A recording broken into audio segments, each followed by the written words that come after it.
We know that the Prophet ﷺ is a descendant of prophets. Okay? We're all descendants of Sayyidina Adam ala nabiyyina alayhi salatu wassalam. And from Adam alayhi salam, Idris alayhi salam, then the lineage continues to go down until Sayyidina Nuh alayhi salam. Then from Nuh alayhi salam, Nuh alayhi salam is known as the second father of mankind. After Nuh alayhi salam, and after a number of generations, comes the great prophet Sayyidina Ibrahim ala nabiyyina wa alayhi salatu wassalam. Okay, the Prophet ﷺ is descendant of Sayyidina Ibrahim. That's why in one hadith the Prophet ﷺ said, "Ana da'watu abi Ibrahim." I am the dua of my father Ibrahim. Sallallahu alayhi wasallam. Ibrahim alayhi salam had two sons, Ishaq and Ismail. Ishaq alayhi salam remained in Palestine and is buried and resting in Palestine in Hebron, Khalil. That place is called Khalil Hebron, where Sayyidina Ibrahim alayhi salam is resting. Sayyidah Sarah, Ibrahim alayhi salam's wife, her mazar sharif is there. Sayyidina Ishaq alayhi salam's mazar is there. Sayyidina Ishaq alayhi salam's wife mazar is also there. That's all within the vicinity of the masjid in the area called Khalil Hebron. The second son of Ibrahim alayhi salam was Ismail alayhi salam. Ismail alayhi salam is the ancestor of the Prophet sallallahu alayhi wasallam. Up to Ismail alayhi salam, these have all been, meaning these are the major prophets: Adam alayhi salam, Idris alayhi salam, Nuh alayhi salam, Ibrahim alayhi salam, Ismail alayhi salam. The ones that we know and that are common and that are well known and that are written in the books of Islamic history. These are all the ancestors of the Prophet sallallahu alayhi wasallam, and we know this. There's no ikhtilaf, there's no disagreement here. From Ismail alayhi salam descended a man known as Adnan. His name was Adnan. There is agreement that Adnan is a descendant of Ismail alayhi salam. The disagreement is which generation after.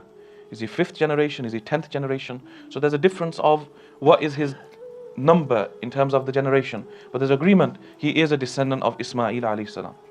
From Adnan all the way to the Prophet sallallahu alaihi wasallam's father, Sayyiduna Abdullah radiyallahu ta'ala anhum, there is an agreement on the lineage of the Prophet sallallahu alaihi wasallam. There are 21 fathers of the Prophet sallallahu alaihi wasallam, and there is agreement regarding every single one of them. So when you read the books of the seerah, the biography of the Prophet sallallahu alaihi wasallam, you read the books of hadith, you read the Sahih of Imam al-Bukhari, where the lineage of the Prophet sallallahu alaihi wasallam is mentioned, it will be mentioned from Sayyidina Abdullah all the way to Adnan. So that is agreed upon, the lineage of the beloved Prophet sallallahu alaihi wasallam.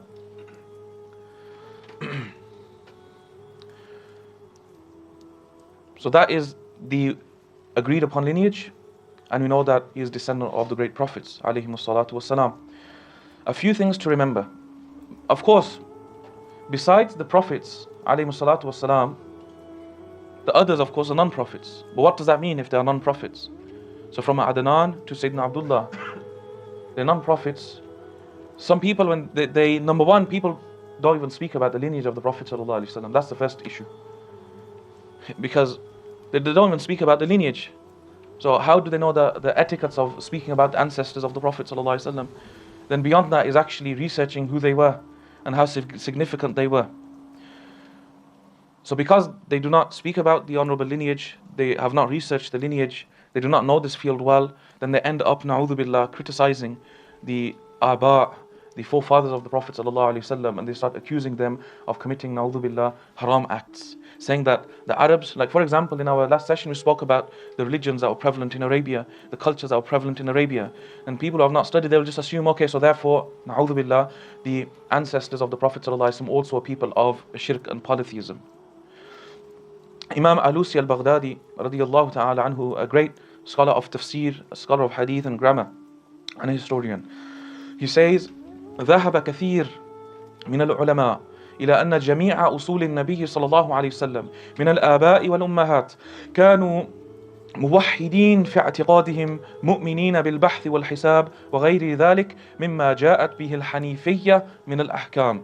He says, it is an agreement of many of the scholars that all of the ancestors, usulun nabi, all of the ancestors of the Prophet sallallahu alaihi wasallam, from his fathers and his mothers, from his fathers and his mother. So you had Sayyidina Abdullah and Sayyidina Amina, mother and father. But Sayyidina Abdullah has his own mother and father. Sayyidina Amina has her own mother and father.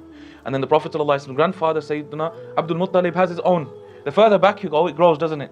So all of the fathers, all of the mothers, there is an agreement. There is the vast majority of the scholars who say that the fathers and the mothers of the Prophet ﷺ, they were all monotheistic in their beliefs. They all believed in only one God, and they believed in resurrection, they believed in accountability, and they believed in the rules that Sayyidina Ibrahim alayhi salam brought with him.